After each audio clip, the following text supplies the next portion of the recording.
Warning: the following episode of That Mental Ginger Show contains strong language and adult themes. Alright, troops.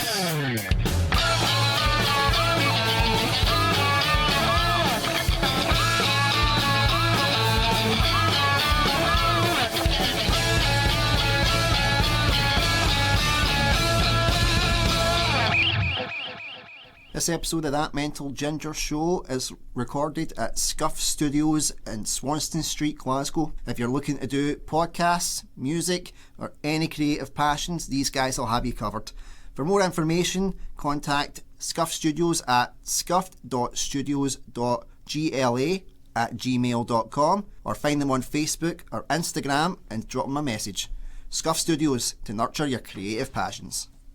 Hello and welcome to That Mental Ginger Show with your host Andrew Durning, aka The Mental Ginger.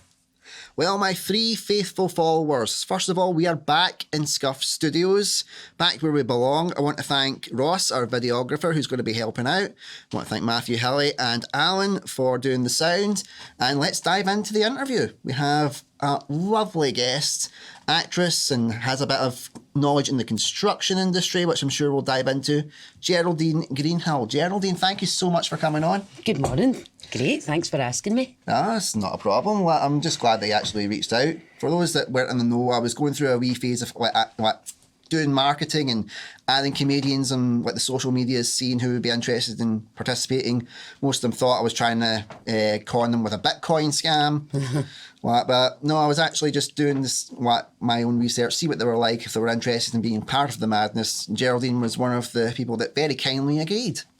So, Geraldine, what I like to do with every guest is to start off by telling their origin story, because if there's one thing we all have in common, we all have an origins.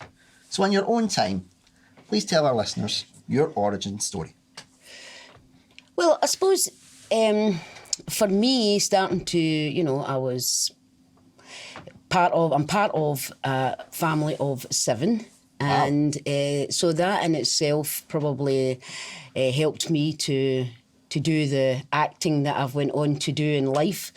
But, I just had a sort of grew up with the 2 brothers and 4 sisters. And we, it was a great, happy, fun-loving family, and I never had many issues there, I have to say. Yeah, I'm glad that a family of 7 sounds fun-loving. To me, it sounds like my worst fucking nightmare. No, honestly, I've got twin boys, and I look at it like, oh my God, that's one more than I was expecting. I don't know how, when I look back now, I don't know how, in all honesty, my mummy and daddy put up with us all, you know what I mean? But they did. And obviously, and it was brilliant. I honestly can't say that, we obviously had probably our moments like everybody else, but yeah, it was good. It was good, I have to say. Overall, it was a good upbringing that we had, and but we were brought up where it was about responsibility. As soon as you got to a certain point in your life, my mammy would say things like, "Oh, they're looking for somebody in such and such a place for a job." So, for me to want to go on to do something like acting, I didn't even know what performing arts or acting was about. And I happened to phone up one of my sisters one night, and she said, "Oh, we're going over to do this workshop thing," which I went over to. And it was about people getting together to do acting and acting out certain parts. And I thought, this is brilliant. This is like exactly what we used to do at the back garden as kids. Yeah. We used to put on wee shows, because nobody really had money to go, and nowadays when they take their kids, everything is nowadays for children is take them to something that somebody else has organised, an event. But back then it was for us, it was, if you done something, it was usually done on the street, and all the kids got together and had shows out the back garden, so to speak, So that was for me, and that was where I think I found my love of doing performing arts. And just doing the performances in the back garden? Yes, yeah, very much so. I loved that. So how old were you when, if you don't mind me asking, when you started doing the performance workshops? I think I was about 21 at that point. But I had got married at 18 years of age, so I was fairly young, married, and so to me this was something that I went along to, which was in the Glasgow Arts Centre. All right. And it was brilliant. It was just something that was sad and still sadly lacking even today, because it was places that people congregated in, and an awful lot of people that I have met that have went on to have, you know, more well-known success, shall we say, within the industry, all came from those days within the Glasgow Arts Centre. So, is there any names that you could drop that you knew? Back There was. Well, I went to.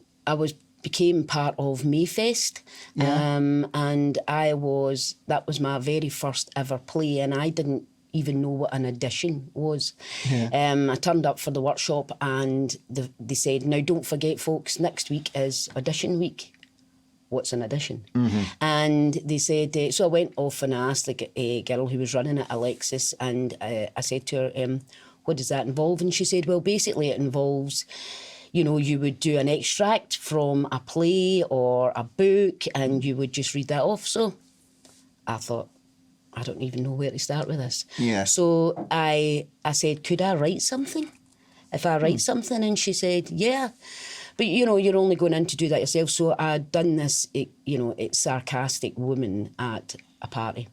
I wouldn't picture that from you at all, not at all. Thank you. And and that's what I done. And I was really shocked when I went back the couple of weeks after that, and they started to dish out the parts for the play, and I landed the sort of lead role in that particular play, and I'd never been on a stage in my life. Oh, there we go. So it was delightful, and it was good for me to actually have that to do. But Mayfest was going on at that time in Glasgow. It was a huge thing. It was brilliant, absolutely brilliant. But we didn't realise that we were part of something that was good. But within that was, I remember going into the pubs and sitting amongst people like Gregor Fisher, Alan Cumming, and, you know, just sitting there and having good conversations, and everybody talking about the arts and the up-and-coming arts that were happening then in Glasgow. Wow, that's brilliant. So after your first starring role, what did you do after that? Well, basically, as I say, it was Alexis, my director at that time, had really said to me, "You should go to be part of the academy." Again, this is where it comes back to the upbringing that you have. So the upbringing that I had was, that's not a job. Right, so and plus as well, as I say, I was newly married, so I had responsibilities. Didn't have children or anything like that, but I had responsibilities of bills and stuff like that. So, and I had a job at that time, which was starting off in the construction industry, part of the construction industry at that time, and so what happened was I put the application form in for the academy, and I did go. And I got through all the stages. Wow. But at the same time, I had been offered, and this is what I call my sliding doors moment, I had been offered a promotion within the company that I worked for. Right. And the big thing was you got a wee bit extra money, but I was going to get a company car. Well. Wow.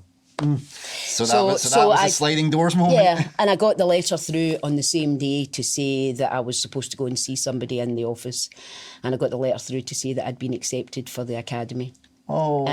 But I hadn't, so I had to say I'm going to be responsible and stick with the job, because I can still go and do my performing arts, but do it on... I'm a wee bit wary about saying amateur stroke professional, but you're amateur, you know what I mean? Because so that's what I done, and that's how I've continued to this day. I don't know whether I was a scaredy cat, you know, that I wouldn't make the money, because I don't think it was a case of that you were scared. It was your upbringing. Absolutely, that was the same with my upbringing as well. It was my parents were more than happy that I was doing acting when I was in primary school or I was in high school. Yeah. But when I said that I wanted to go further with it, my parents, at 17, 18, when I was starting to come up for getting a job time, my parents started freaking out. And thinking, probably thinking he's going to be living with us until he's dead. Which is exactly. Yep. So, but what had happened was I wanted out of school at fifth year. And my parents wanted me to finish the full term, and they said to me, "Well, you can leave school if you get a job before your exams. It was a fortnight before my exams. So I went to a skill seekers and got a job within a week. Wow. And just went, I'm out of here. And this was always to mum and dad, get up, you. And I know they watch it, so yeah, they'll love that. So that's what I did, and it was the same kind of deal, but the difference was I got knocked back from college to apply for performing arts because I was young and I wasn't talented at that point. Well that's because it's something I feel you have to develop and grow. But the way they said the feedback to me, because I wanted them to be brutally honest, they said, your acting is crap, your movement is shit, I would advise you not to come back. Really? Yes. Well, there you go then. That's brilliant, isn't it? Yeah. Jeez, oh. In fairness, I did go back when I had a bit more experience, done some amateur theatre and aced my course and I was top of my class. So, Brilliant. Get it up, you. So that was kind of so that's how I kind of relate to the sliding doors moment. Yes, absolutely, because to me, I made that decision and I'm not somebody, I never have regrets, because I've been very, very fortunate to have worked along with some people and various things, and it's always been live on stage. And I actually love the buzz of being live on stage. There is nothing like it, is there? Absolutely nothing like it. When you're sitting on stage and you're looking out at the audience and sometimes you can see right into the eyes of the audience and you're thinking, they're laughing at a line that somebody's just said and you're thinking, your throat's drying up and you're thinking, what's my line? But it's wonderful. And then see when you actually say that line and you get that response, to me, because it's mostly comedy that I would do, but to me it's there's no better feeling in the world than watching a group of people belly laughing. Not of the way I've probably put it across, but it's not my words. That's why I think writers are fantastic in what they do, and the actors have to pick that up. Definitely. Let's talk a wee bit about your time in the construction industry, because that's... Right. Well, don't worry, it's an art show, we won't go too much into it. I just want to hear some of the goss. All right, okay, right. Go. So we had a wee kind of talk briefly about it before we went on air. Yeah. How long have you been in the construction industry for now? Maybe about 44 years. Yeah. And have you just kept rising through the ranks, like getting your promotions? And yeah, did you get a better car? Oh, I did, yes. But I started off working for a quarrying company. And then it's quite interesting actually, because when I used to go to school, I used to stand at this roundabout because I had to take 2 buses. So after the first bus, I used to stand at this roundabout and I watched all these quarrying company trucks coming round the roundabout. There was obviously a big job going on, and I found out later what it was. It was when they were building, which was the original Silverburn Pollock Centre. Wow. And that's where all these trucks were running to. Yeah. And that was with a company called Tilcon. But I just found this interesting watching these trucks. Well, it just became part of every day when I was waiting on my bus. But the irony is I've ended up working for their rival, which was Tarmac or Kings and Company at that time. But then they both amalgamated. But I just thought, that's strange why, as a young girl, I remember watching this and then I ended up doing this job. Anyway, I digress. I'm good at that, Andrew. Don't worry, so am I. You fit right in on this podcast. So I started in with the order department, and that was full on. It was the only way I could describe it as everybody had their own small switchboard with 5 lines. Wow. And, so you were getting all these calls coming in, and those days it was Glasgow City Council. Now, they got that many orders from Glasgow City Council. They had a rubber stamp. So when you took orders for there, it was like bang, ba-bang, ba-bang, ba-bang, hit with the rubber stamp. It was like the stock exchange. It was crazy. It was like about 6 or 7 people stuck in this room, a bit like here actually, but 6 or 7 people stuck in this room and just answering constantly these phones. And you would literally come out of there jumping, it was like your whole body didn't belong to you. Then I got my claim to fame is I was the first woman rep out for a quarrying company in Scotland. Well, there we go. That's definitely a good, and that was big unusual accomplishment. for women to go onto sites and to actually know what they were talking about materials eventually. and products and quarry products and tar and concrete. How did you and find stuff dealing like with that? What, if you don't mind me asking, what year was that when you got that? That would have been maybe 1986. So a year before I was born. Wow. But Thank you very much for that, Andrew. That's made me feel so much better. Yeah. That's how I make you feel comfortable, you know. Well, now my face is going the same colour as my hair. But yeah, so obviously at that time, women weren't exactly very well represented. I still don't think they are as much as they should be. Yeah. But how did the men find it? Essentially taking orders like from a woman. Well, first of all, Tarmac had to at that time put up, internal postings, so you would apply for them. So even within your own company, before you even moved out to the external people that worked outside and how they would deal with it, but internally, so I think they were a bit like, oh, Jerry's applied for this job. We're going to have to go through the interview stage with her, whether she gets it or not, because you could feel that in the air. Yeah. But I was really lucky because the managing director at that time, how it turns out is I didn't actually get the job. A guy got the job. Right. So my sliding doors moment, I come in and I say, I've been offered a place at the academy, and I told one of the girls, and that girl then said to somebody else, oh, I think Jerry's going to be leaving because she's been offered a place in the academy. And that filtered upstairs to the managing director, who I had a good rapport with. And so then I got called in to him, and he said to me, Jerry, we're going to put it to you that we want you to go out and we want you to be a trainee sales representative, because we'll see this as we're flying the flag for like a woman to be going out. They didn't say those words, but that's what essentially what they were thinking. Yes. So I said, okay, well, I'll think about it. I was still smarted over the fact that I didn't get recognised the first time. So I said, I'll think about it. Good. And he said, well, what's to think about? I think you'd make a damn good rep. So what's to think about?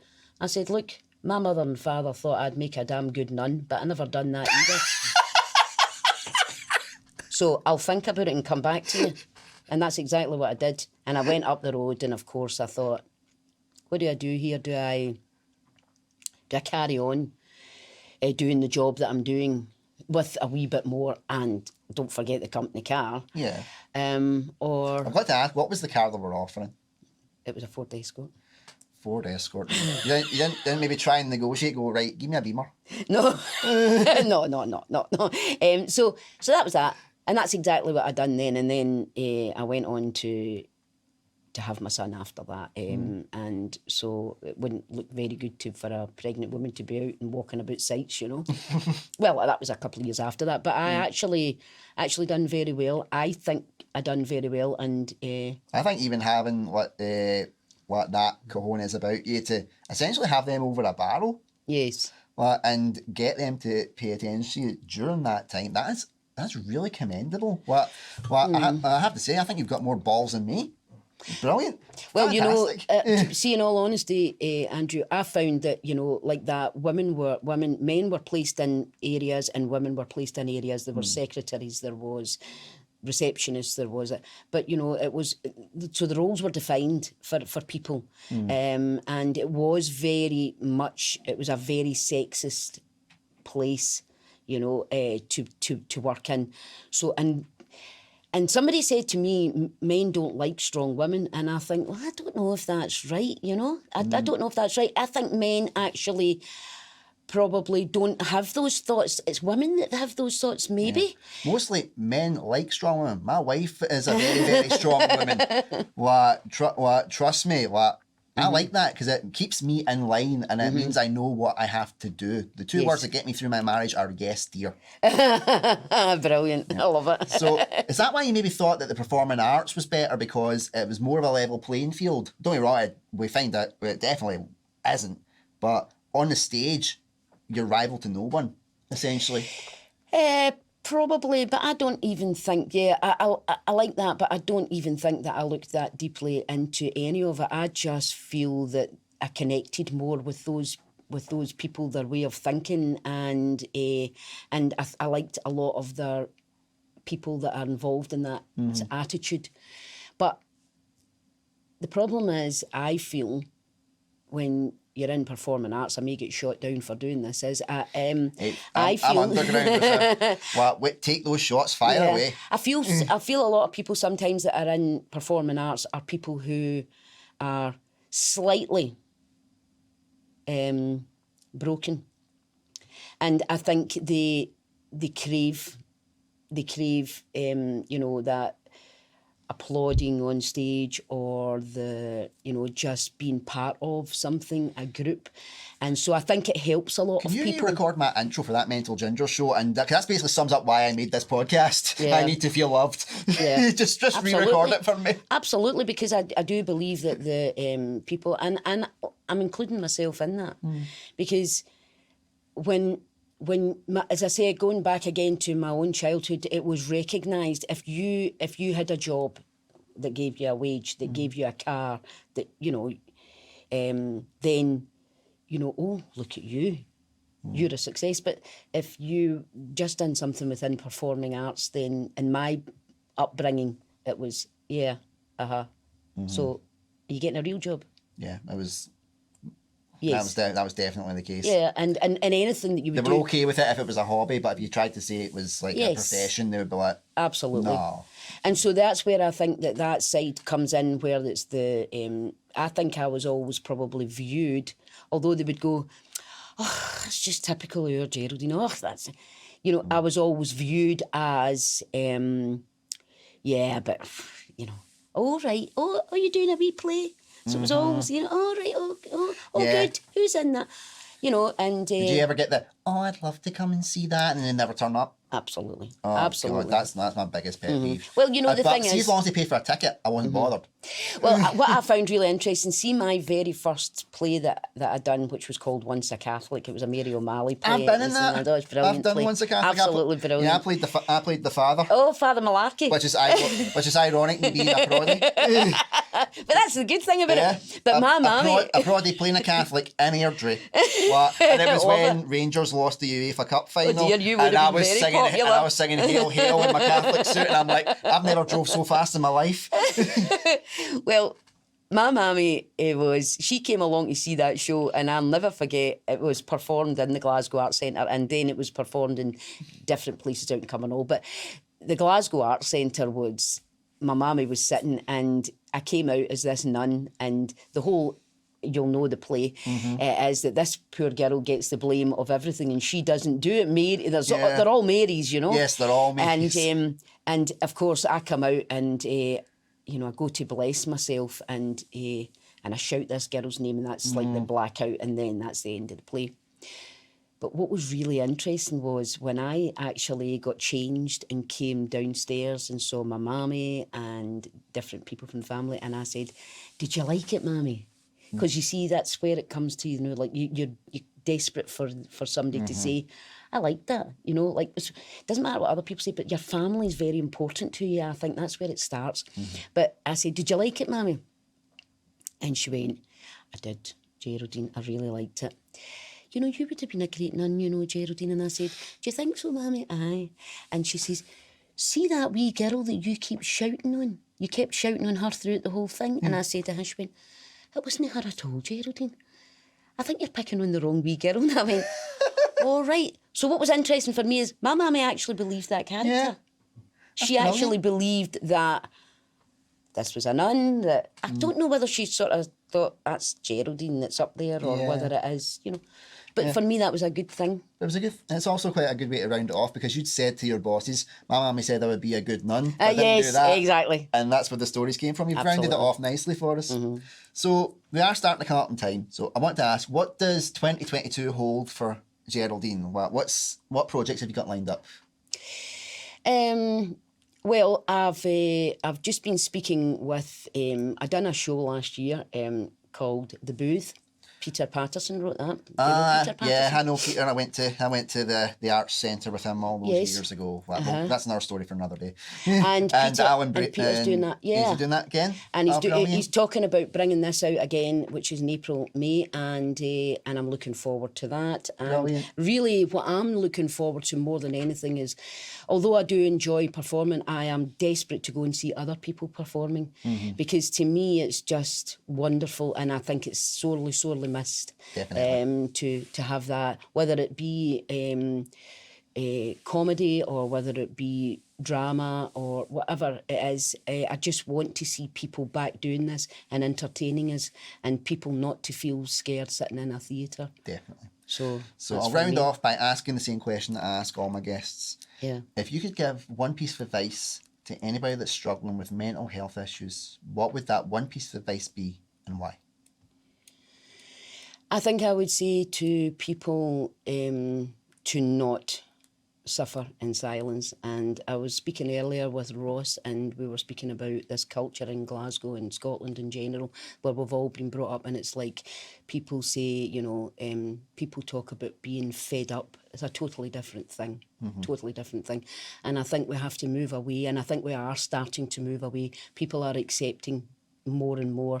Just a moment here, people are needing, people want to talk about it. They want to be able to go and let's change the culture of if somebody's standing in a bar and they talk about it, don't be dismissive. And I just think in general, just speak to people and tell them exactly how you're feeling. Don't paint this up because it's not good. It's not good. It can only go one way. You can't hold that for too long. It bubbles to the surface eventually, and don't do that. Just get good friends round about you and be upfront about it. Definitely. So we come to the final part of the show, which is fast becoming everybody's most loathed segment. Ask Andrew anything. This is when, after me grilling the guests for how many minutes, Ross? 26 minutes, that you get to ask me a question. It could be about anything. It could be the most mundane question of what's your favourite Power Ranger, to who do you think would win the fight between a Chihuahua and a peacock? So, oh gosh, I'm not prepared for this. Asking any question, right? Yes. Well, I think maybe my question to you would be, so you told me briefly that you started this because you felt this, that you wanted love. Do you feel that this is helping you? Yes, definitely. Brilliant. I started acting when I was 6 because I had no confidence in myself. I still don't, in all honesty. And going on stage, I felt like I belonged. I knew my lines. I knew everybody else's lines. There was even video of me telling the people on the stage of the nativity play that I was in the right and they were wrong and it was their lines. You see my mum and dad's head hitting the floor going, oh my God. But I was right. So Brilliant. It was fair enough. And I felt like I belonged there. I knew what I was doing. I felt confident. I got to be someone else for a little while. That's the critical thing, isn't it? And I got to, and what was quite funny, because I got to tell people they were wrong and I knew it. Mm-hmm. And it just kind of went on from there. And I went on the stage for 20 years. I bowed out doing the steamy. Well done, the steamy. Yeah. Well, I only got it because ironically Peter Patterson pulled out of the park because that's who they wanted. Right. So again, Peter, get it up, you. I thought, that's been 20 years I've been doing acting. I've always wanted to be in the steamy. It was a sold out run. And that was my final bow. Yeah. Did set up my own theatre company, did a wee kind of year-long project, but that broke me because no one really came to see it. I booked out a 150-seater theatre for 2 nights and I got 15 people over so the hard, course. isn't it? It was a nightmare and it broke me. And I just thought, I don't want to go back onto that kind of life. No, I understand that totally because I've been there where it's been like you put so much effort into stuff like that. But I would say, you're saying that you don't have confidence. I think when you're talking about a subject that's passionate, you do have confidence because it's coming across that you do have confidence. So I would say keep going. You're obviously doing very well, and I think it is. I've answered my own question to you. I think you are coming full circle and good for you. thank you very much. And it's been an absolute pleasure having you on, Yeah, Geraldine. thank you. It wasn't as nerve-wracking as I thought it was going to be. But I love how when you said thank you, you did the kind of wee retreat into the shell that you were talking about. I just Yes. saw you go, yeah, thank Yeah, you. Well, when you shouldn't be, because I think that's Glasgow. but not only have you Culture. been like a real trailblazer on stage, you've been a trailblazer off the stage, especially in what was such a male-dominated industry. And I've got nothing but love and respect for you. Thank you. And I really hope that I get to see you. So have you got the dates for the booth yet? No, not yet. I just got contacted to say that they are looking to bring that back, and I think that'll be April, May. And last time we done it in East Kilbride, it was huge. It went on and on, and they really had thought about taking it on to a small tour, and but COVID sorted that, like it sorted a lot of other people's plans, you know. Yeah, because is Colin Scougal still involved? I'm not sure how much Colin's involved, because I think he's looking maybe to get back to doing his own singing and stuff like that, and what he's involved in. And obviously, you know, he's got other commitments like we all have, you know, at home, you know. Yeah. But I would like to think he might be somewhere, you know. Well, and keep me updated when the booth comes back I on. absolutely will, yes. So until next time, my Come three and see faithful you. followers, I have been Andrew Durning. This has been the lovely Geraldine Greenhill. So until next time, take care, stay safe. Bye bye.